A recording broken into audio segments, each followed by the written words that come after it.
What's up, Addicts? We're back here today with a new series. Starting off strong, it's going to be... Had to get the new camera for the new series. Yes, it's going to be a classic addiction. And for this episode, we're going to talk about Spongebob in honor of recent events. Oh, yeah. That was actually really sad. It was really sad. Stanley, so many people.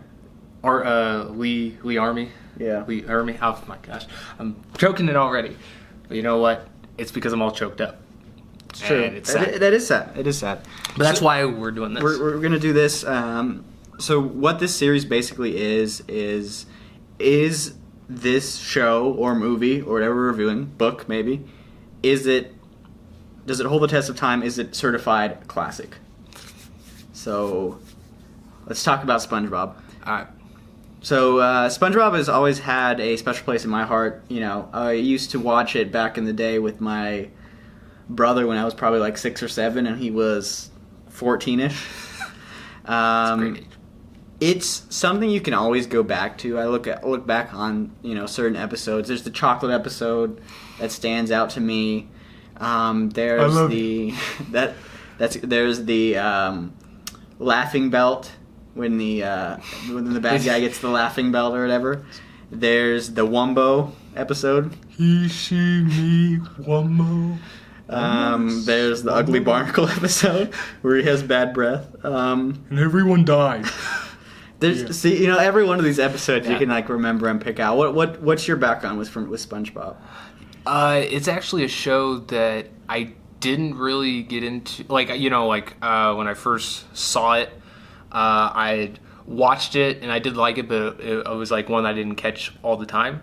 But then I think it was one time I went over to my cousin house and they were big into it, so I was they had marathons and something like that, and I was like, oh yeah, I'll sit down, because I remember I think the reason why I didn't get to see it that often is because we didn't have cable, because we were kind of poor. But anyway, so after being able to sit down and watch it, not that you really need to watch it in order because it's not a show like that, but it was something about watching it like that was really great, and I think that's when I first started to kind of fall in love with it. I think it's got such it's one of the reasons why I think we chose it for this is just because it's one of those shows where it's got so much great aspects of it. You only have to see one episode once and you remember so much about it because it's just how much of an impact it has.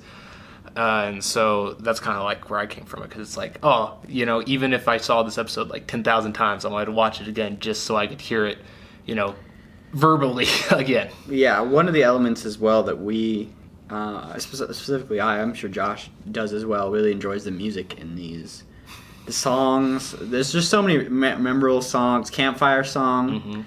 Mm-hmm. Christmas you have song. Christmas songs. You have the Gary song. Where's Gary? Dude, emotional break. Yeah, emotional break. You have Loop De Loop. That's how I learned how to tie my shoes. And the shoes. That's how I'm looking good. Yeah. That's okay. You have even a couple more than that. Ripped My Pants is hilarious. Oh man. There's just, and even it holds that even when it goes to the movie too, with the Now That We're Men or Goober. The first movie. Yes, the one that was supposed to end it all. That was a good one. Yeah. That was emotional.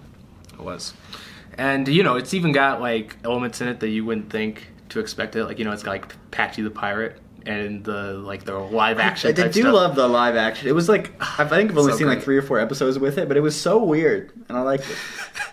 It's it was a birth of a meme before memes. Exactly. I think with a TV show that runs for so many years, you're going to have highs and lows, obviously. Yeah. I think it's still running to this day. But I think one of the hallmarks of a great show is just having so many different quotes and so many memorable moments that you could remember from, even if you watched the episode 10 years ago and haven't thought about it. Yeah. You get that compilation video watching, about SpongeBob, and you're like, oh, I can quote everything. Exactly. I can quote everything. Yeah. It definitely has a huge impact. It's been around for years. It's still going now, so it's still affecting people. I'll be honest, I haven't really looked into the newer episodes as of late, because I'm a busy guy. We're doing this stuff for you. But, there's been plenty of times, I'll see a recommended video of complication of first 6 seasons or whatever. And it's oh man, all the banger after banger, great. I can't really say... It's hard for me to, because there's so many seasons, it's hard for me to remember exactly what was the last one I saw. I think it's season 12, something like that, probably 13, whatever. It's been around for like 20 years. Yeah, something. It has. Came out in like 95 or something like that. It's crazy. And it was popular. It was the most popular show on Nick for yeah, I 20 think years, 15 years, something ridiculous like 10 years. Yeah, which that kind of goes into. I mean, I don't want to say that it makes it a classic just because of this reason, but when a series gets to the point where they're like, we're never going to let this show die because of how profitable it is, just goes to show, like, at least at the beginning, how great it was and how big of an impact it has. I think it made a better transition into movies than many of the other animation shows. Oh, yeah. Not to call out anyone in particular, but like Jimmy Neutron, for example. Those movies are... Hey, those are a cult classic, okay? They are cult classics. They're not classics, though. That first SpongeBob movie, I don't remember when I first saw it, but like all the music on there is great. You get the... you get the scene with the bubbles in the bar. Oh, yeah. That's just great. Oh, man. Sorry, I dropped my contact lens. Just like before.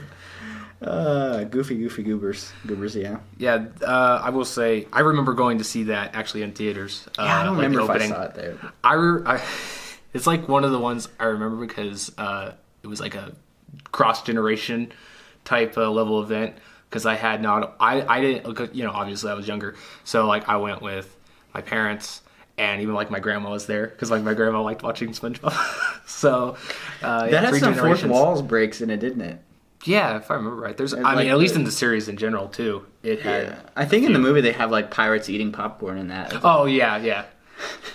That's great, too. Because you get the live action type break in there, which is something that I really like that they kept forward. That's like one thing too. It's something that they might change things to mix it up, but at the core it still has its DNA, which I think is at least for several. I don't want to say because I know a lot of things they dip in quality so they're not as good, but to say that they still they don't go below, like, no matter how bad it is compared to like older stuff.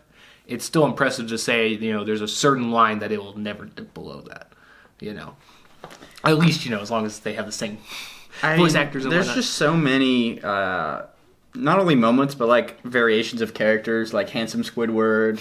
Squilliam. Yeah. I like Squilliam, too. Squilliam's great. I like when they go, like, all the memes from, like, them going to the past or the future. Oh, yeah.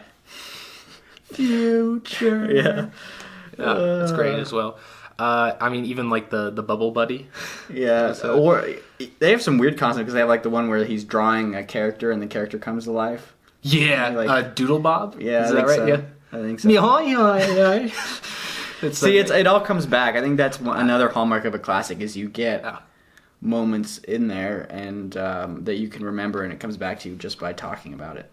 Yeah, there's one episode, and I like how bold they are and stuff too, because like there is a couple episodes that got them like banned in certain things. Like there's the one where he's like, I can't remember, he's like writing like a essay or something like that, and like I don't know if it's like a dream or whatever, but it like pictures like a race car like crashing.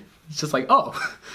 Okay. Yeah, there's the one where he's trying to write like an essay and he only get like a the out, and then he has like a nightmare where his house is on fire. That's great.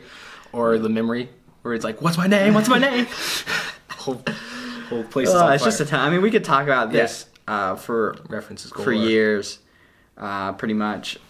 It is sad that the creator is gone now. Mm-hmm. I mean, thinking about Nickelodeon, it's really just the first thing that comes to your mind, and I think it's something that is, like you were talking about, cross generations enjoy it. And, millennials, people that are older, people that are even younger than us, or teenagers can actually still go back to the classic SpongeBob moments and appreciate them.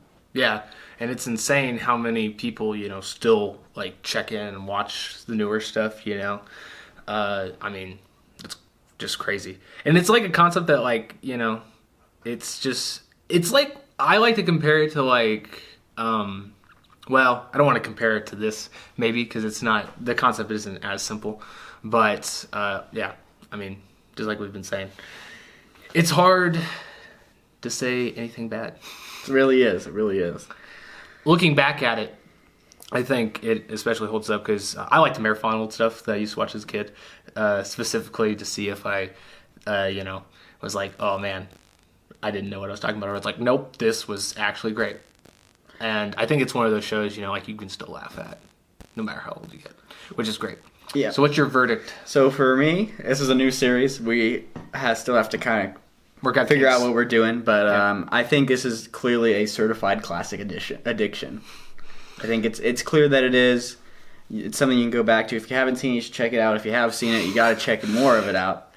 It's really something you can go back to. And if you have young kids that aren't, 2 years old, if you have kids that are like 8, 12, 14 years old, perfect time for them to start on the show. Mm-hmm. Look back, buy that old stuff on DVD. I know it's crazy in 2018, or maybe get it on Amazon. Do you remember when they used to have you could buy 3 episodes on a VHS tape, and it just had 3 episodes? I still have some of those of this show, and for me, yeah, it's definitely a certified classic addiction, and I think I can mainly say that just because it's one of those shows, eventually when I have kids and they're growing up and they're having a childhood, it's one of those shows that I will show them, and it's also a show that you could watch it at least twice, mm-hmm. all the way through and not be bored. So that's what I'd have to say, and that's the first classic addiction. Yeah, that's a hard thing to say, but if you guys like this series, just let us know. Leave a like, leave a comment, do what you guys do. We'll be continuing this series with a wide variety of topics, and we'll see you guys next time, Addicts. Later. Peace.